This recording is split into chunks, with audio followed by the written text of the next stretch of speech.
Hello, viewers. It's good to have you on this channel today, and we have a very special guest in our midst, and someone who is an industrialist, someone who I would like to call a businessman par excellence or excellence, however you guys put it, and also someone who is very passionate about this country called Nigeria. He is no other than Obo Boniface E. Asupo. And from the surname, we are guessing if he's a relative of mine, then he guessed right because I'm interviewing my very own father. So it's good to have you here, sir. Thank you for accepting to be on my channel and to do this interview with me. So I want to ask, you are somebody who is very passionate about Nigeria. Very often than not, when we are discussing, we are always talking about Nigeria, the economy, and all that. So, what is the driving force behind your passion for this country or this entity called Nigeria?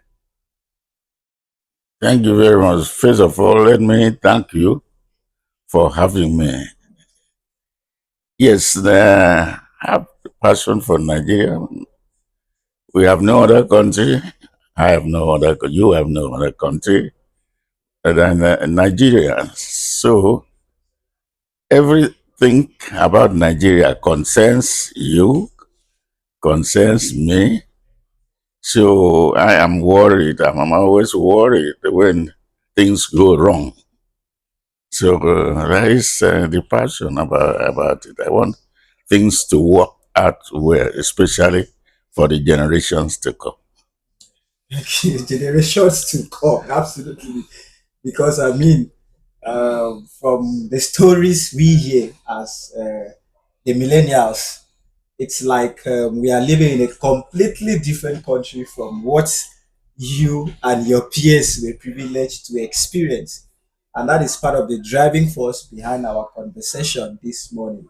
So, what was Nigeria like between 1960 to at least 1999 before Obasanjo came into power? So, from independence in 1960 till now, what was the country like compared to what's going on now? First of all, I cannot just tell you how the country was because it's a progressive exercise. It has never been static. And if you are talking about the 60s, things in the 60s cannot be the same thing in the 90s and so on. So, yeah, in the 60s, well, life wasn't the same as it is now, actually.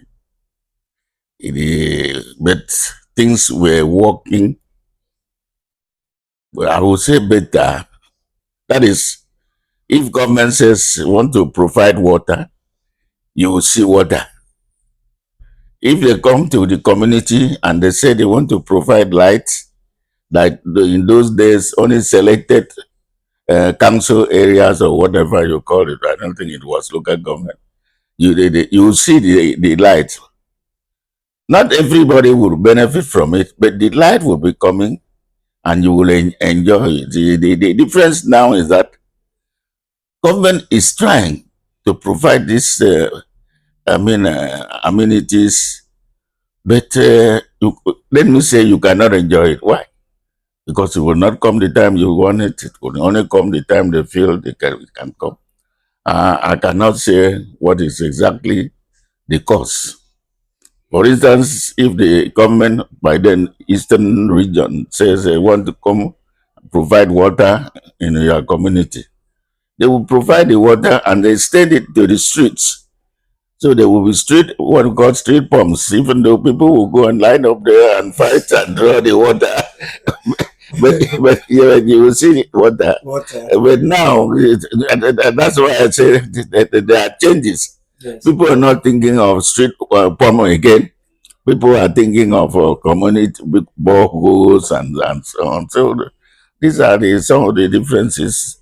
In the 60s, yes, school enrollment was not as large as it is, and during that time, I think here in the eastern Nigeria, we're paying school fees. Only I think the west, the at least school was free education. So because of that, enrollment in that area was better than what we had in this area. So the thing continues to work like that. Okay. But most so, Yes. what I would say is that people were very serious Okay. and more conscious of what they were Really? doing. Yes. Okay. Okay. That's quite interesting. At least you've admitted that it was better. So that means that we as millennials, to some extent, we have been deprived of the privilege of enjoying or experiencing what it feels like to live in a working system. I mean, this excludes those of us that have traveled outside of the country that are currently in a working system. But I want to focus on two key areas. The first is education, and the second is economy. So education.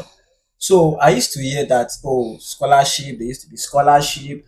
I mean, people will be saying story of how the government sponsored them to go to the UK to schools. We used to have a lot of Nigerians going to the UK on government scholarship, fully funded by the government to go and study outside of the country.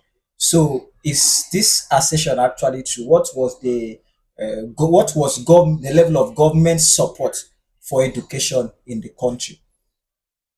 Well, those time I will not talk more about the very early 60s. I was young, Okay.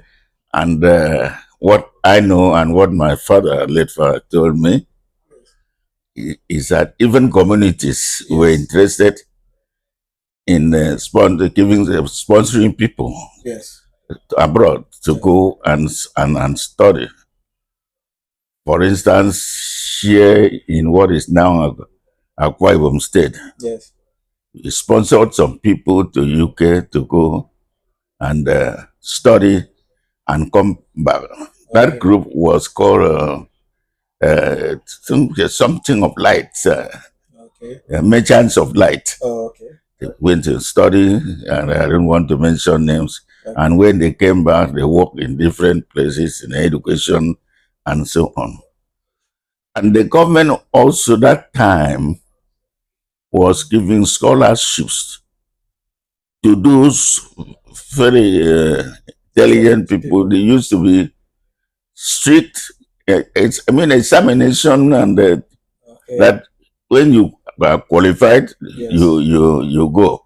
It's Okay. not just handpick Handpick. and so on, but It's based on merit. based on my Merit. that's it. Yes. Yes. Okay.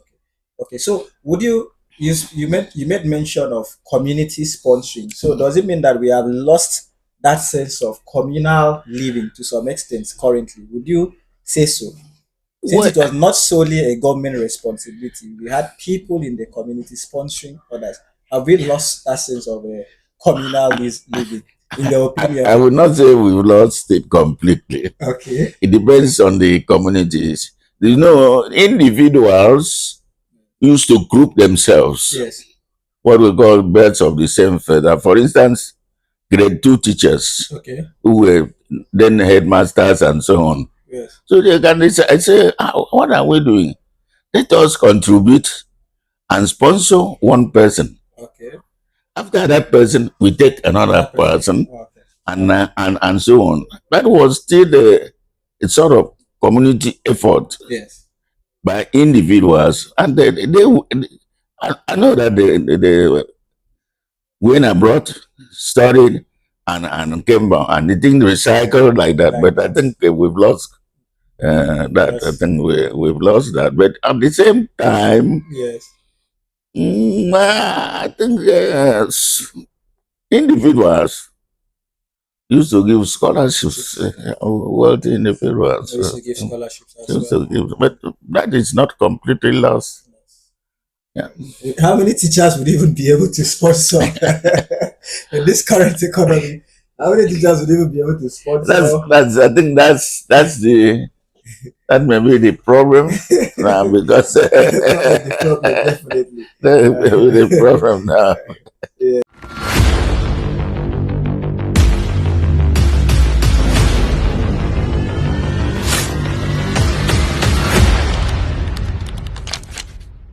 Somebody just can't do that. Okay, Yeah. let's go to the economy. I know I could remember vividly. You told me once that I think the first house you built was whether 11,000. I can't remember one ridiculous amount like that you mentioned. And I said to myself, what building material can that amount of money buy under this current economy? Uh, let me tell you one thing that is difficult to do. Okay. It's difficult to keep an accurate account of a building because unless you have a magnetic memory, you will sit in somebody who call you say How much? cement is finished, and you rest it and Yes, you may not remember but summary of it is that is a good question. I remember at a story building, two flats up, two flats down. yes. That building did not cost up to 100,000 naira. I say in the early In 80s. the 80s. That the amount I was able to record down, but major things, I mean, Yes. at least. But then again, I said, what is happening? Then cement, I think, was on up to 500 naira Per bag. per bag. So, Yes. things like that. And so the difference is I don't think those building materials are different now. Yes. What is different is the value of the currency Currency. you are using. Yes. The what is difference is that we are using our money is in quantity, not in quality. So it is not because if you find out how much, how many dollars a bag of cement cost by that time, Yes. and what it's costing now, you will not see marked difference or how many pounds a bag of cement cost that time and what it is now. You will not see the very different, uh, very high increase. I mean, then you come to Nigeria, something that was in hundreds, Yes. nearly becomes hundreds of thousands. What is wrong? That shows I think the value of the naira that we are using, but not that these products have Increased in quality. increased so Quality. much in In quality. quality. Yes. And what is happening is It's a naira problem. depreciation, Of the the naira. depreciation of the naira. Naira. Okay. Yes, it's a naira problem. Yeah, I think I quite agree. I quite agree with that. And you made mention of cement, and I know that you have done several businesses, right? Yeah, I know you have been into the cement business, you have done the chicken feed, poultry business, yeah. and you've sold building materials, Yes. and then you've sold I drinks. manufactured soup. So, okay, I'm just hearing that one for the first time. You manufacture soup. But let's go to that cement business. I don't no, let's go to the poultry business rather. When you're doing the poultry business, you used to order from somebody in Jos. And Yeah. I remember you made mention one time that you've never met that person, but the business was done based off trust. You call Yes. him, oh, send me a truckload of chicken feed. They send, you sell, and then you refund the money. Is that still possible in today's Nigeria? Is It, trust still that currency as it it, was back then in this current yes, Nigeria? it is possible. That was a factory. Okay. and I was their distributor. Distributor. Okay. Okay. Actually, the factory was not sending the cement like it is free of charge or so, but even if it is on credit, you have to pay. Yes, I know. You have to pay. But my So focus is he has getting this item from Jaws far, and then you've not paid, and there is no collateral. The collateral is just trust. I don't know how that is possible in today's Nigeria. Will send me 100 bags of saving or one truckload of saving based off trust.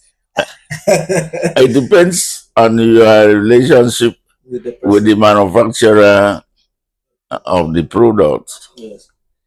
Let me take you higher than within outside Nigeria. I mean, Okay. Okay.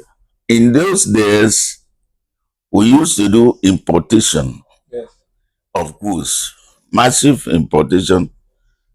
Mostly, I was importing mostly chemicals, but I started importing even Bucks beer Okay.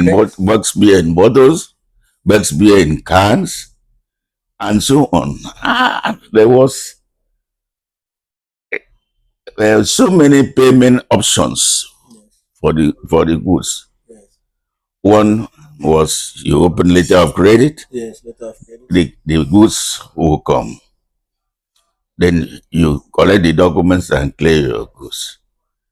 But after the war, there was limitation of your volume of cash that can bring like 3, 4, 5 containers.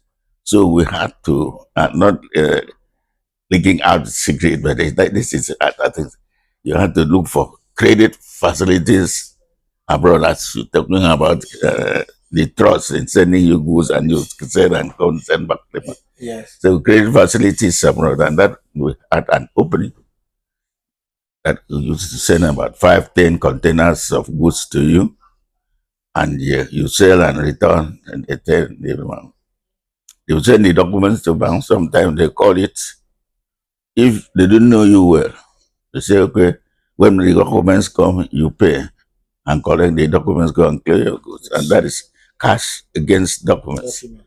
And if you negotiate with them, they can give you credit.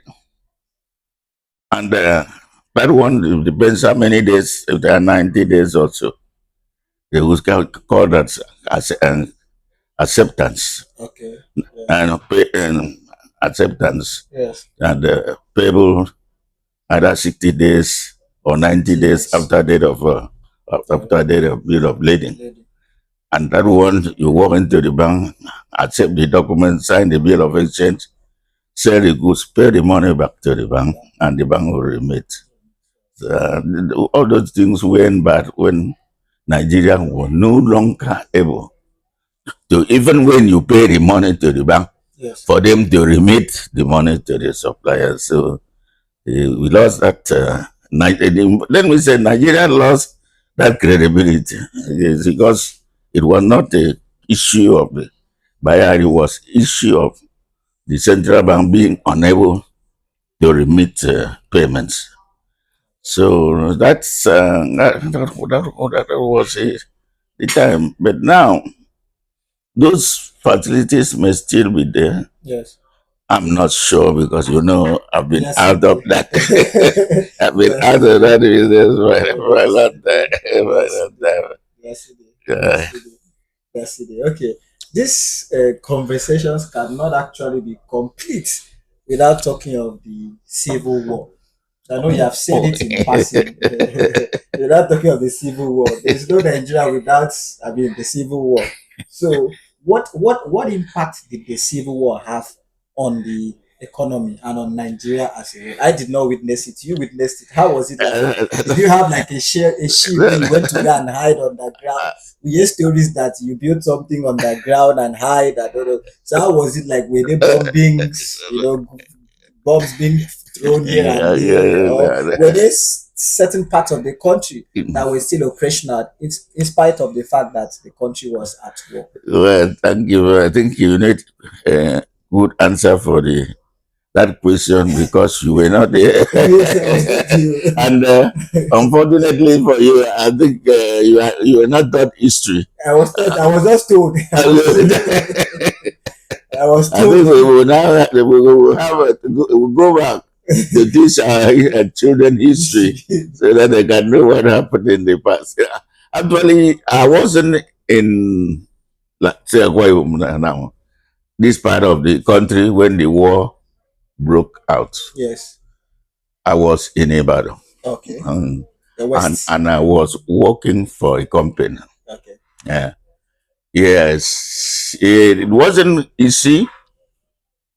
The war actually was going on in the former eastern Nigeria. Yes. And we in the west and those in Lagos and so on. I know they actually our brother Igbos withdrew. I don't many of them, most of them withdrew to what was then called Biafra and so on. So the impact of the war, yes, the country was at war. But I want to tell you there was good management of the economy. Wow. Do you know that during the war our money did not Depreciate. depreciate Even value. in value? Yes. That our money, the pound we were using, pound sterling we were using, was even stronger than in some other countries. And that because of that, you used to qualify it with Nigerian pound. Wow. Nigerian pound was oh, that was very good. Yes. And Nigeria did not go worry. I was a young man also, but I wasn't a lecturer that to record these things down. Yeah. I It's your remember. experience. It's what you saw. Yes. What you experienced. I remember until the war ended in 1970, our money did not Depreciate. depreciate. The economy was not terribly bad, Yes. except normal war situation in the former eastern Nigeria. Nigeria and, this side.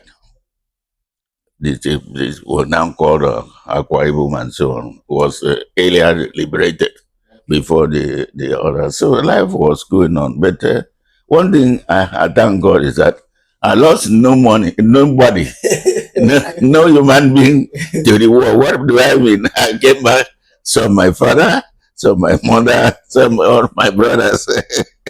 So it was not that much of a war situation. Like, so Exactly. some part of the country, business was still going on. But very fine. Business was Wow. going on. A lot of people might not know this. I'm hearing this for the first time because when you hear of war, you think everywhere Again, came to a standstill no, like COVID, it like wasn't. during COVID. It was well managed. It was well The managed. way what was managed. And I have now, even then that I did not realize, give credit to late Dr. Isong, Okay. who was the governor of the Clear. central bank Okay. and supplied money to fight the war. Yes. And we did not go borrowing, and the currency did not depreciate. Depreciate in value. In fact, No wonder he's part of those on the Naira notes. Clement, so is it 1,000? yes, it's 1,000 Yes, I know it's with in one of one the other Naira line. notes. Yes, yes. Naira. We need to remember him. Yes. Okay. So now you have said that the war did not really affect the war did not really affect us in a negative way. But as we begin to wrap up, there has been one question that has always been on my mind that I said I was going to ask you, and I don't know if this is the right forum for me to ask you, but I'll ask you anyway. I remember that in 1999, I mean, when there was a change in government to civilian rule. That was not maybe in early 2000. I think I was still in primary school or in Mm. secondary school. I can't really recall. You had an opportunity to be appointed into the state's executive council in a particular capacity, and then you turned it down. You turned it down during the time of Atta, His Excellency Governor Victor Atta. You turned it down, and then when the news broke, I mean, let me just tell you now, we, the committee of children, were not happy. that he turned it down. Because I think And I remember I was the one that received the letter, but I didn't open it. We did not understand why you turned it down. But I want to ask you now, why did you turn it down? And would you, looking back now through the years, would you consider I'm, that to have been the right decision that you took? I cannot remember that. You turned it down. I cannot. Actually, I'm not because, for instance, if it is during a tax regime, Yes, I serve as a member of AKIPO, yes, I remember. Akwa State Industrial in the Promotion Council, Council, as for those Investment that may not Promotion know. Council. Yes. So I served until when I died left, and I think I served for about 7 years. Yes. So I don't remember the. You should have asked me. I don't remember what you're talking about. Because you have, I don't want to mention, but I mean, Maybe, yeah, but if it is before that yes, came to power also, if I turn something down, that thing does not meet my conscience, and yes. I don't want to work against my conscience. If it is only money, I would say let the money wait till it come at the right time. That is where I was getting because you always place conscience. Yes, my conscience face. You always conscience first Yeah, before. yeah. Yeah, that is one thing I can always say about you, that you're a man of integrity. At Thank least that you. one Thank you. I can particularly vouch, as not only as your son, as somebody that's seen you done several businesses. Most of the things people would say about you, every common thing everybody will say about you, is the fact that you are somebody that has integrity. You don't joke with your integrity, and you do business with your conscience. Even sometimes I remember when you were selling building materials, you would call the market. They would tell you, oh, the people are selling for so and so amount. You say no, you want to sell your own for a lesser amount, just so that you be sure that your conscience is free and you can make money that you can sleep very well Hmm. at night.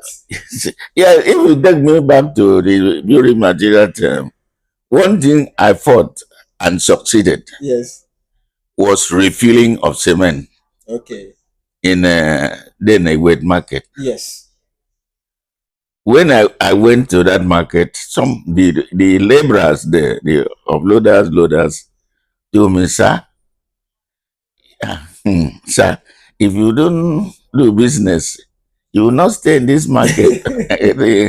And that people work at the backyard, and what were they doing? They were refilling, making 5 bags of cement, six, Wow. and so on. So what were they putting inside? No, they will not put. They will just remove part of the cement Cement. Okay. and shake And it rebag. and Okay. shake And it. rebag it. Then Okay. buy new bags and And rebag. okay. That's why they used to come and buy empty Yes, bags. yes, I yes. know Right, my right. brother used to come to say, I want to buy empty bags. I used to wonder, what do they want to So use it what for? I told him, the person, is that young man, thank you very much for the information. It would help me, but I will not do it. And I did not, honestly, I did not do it.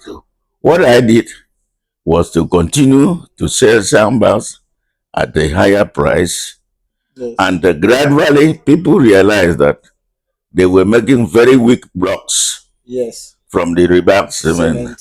and they came to their conscience, and the market stabilized. In Stabilize. other words, those who were rebagging started selling soundbags, and everybody think went. Went down. Now, I don't think somebody who is not mad can go and reduce the quantity of cement, go and make blocks that people will live in the house. Sometimes the house falls. What will you say? That's part of the Part of the conscience we're conscience. talking about. Yes. Okay, because of time, we are running out of time. But just before you go, let me ask you one last question. What would be your advice to the current government and to the people controlling the economy now, to make the lives of the people much easier for them? Well, thank you for I that know last I want you that to last get it question. out. I wish I were like Clement who was an economist. But what I will say as a father, Yes. is that the present government of under President uh, Tinubu Yes. they are doing very well to at least bring sort of, let me, what I call it, sanity to System. the system. Yeah. It's all right. But I want to tell you one thing is that somebody has a high fever and is brought to you if you're a doctor. No sane doctor, no doctor would want to treat that fever with overdose of medicine or whatever you call it. What am I saying? Some of the actions taken now would have been measured down and taken gradually. I Gradually. mean, people, the economy is making some people look asthmatic. Asthmatic. What do you mean? You tell I was importing. Yes. There was a time we used to buy $1 with 55 kobo. Yes. I'm not saying 55 naira for your 55 information. kobo. Yes, I know. 55 kobo. Kobo. All right, if you want to compare that, how I feel To with now. what is happening now, that you cannot see it to buy 55 naira. You cannot see it to buy 5,500 500 naira. naira. So, and the thing happens like that, and so I am alive to see it, to be part of it. How do you think I'm feeling? If you remind me that we can build a story house with 100,000 pounds, I mean, Naira. naira, and now what? 10,000 naira That is cannot buy a house. That means I will have to build a house better with 10 bags of cement. that, That's where the thing as we come. So I don't know how to say it. Is people are feeling it actually. I think something will be done about it because people are talking about it and actually people are feeling it. yes. So I hope President Tinubu will do something about it in a second thing. So that's actually where the reason why I brought you so that you share how life was then and how life Yes, yes, yes, yes, is currently. Ladies and gentlemen, it's been a very great chat with my special guest today. I hope you guys enjoyed the conversation. And as always, I try to stick to time. And I can see that I'm well within time. So I thank you all for being a part of today's episode, for watching. If you've not subscribed to the channel, please click on the subscription button and subscribe to the channel to support the channel and for us to keep bringing you documentaries, information, and stories that would shape who you become in future and also give you information that we bring it to a close right now, and I'll see you in the next episode. Goodbye.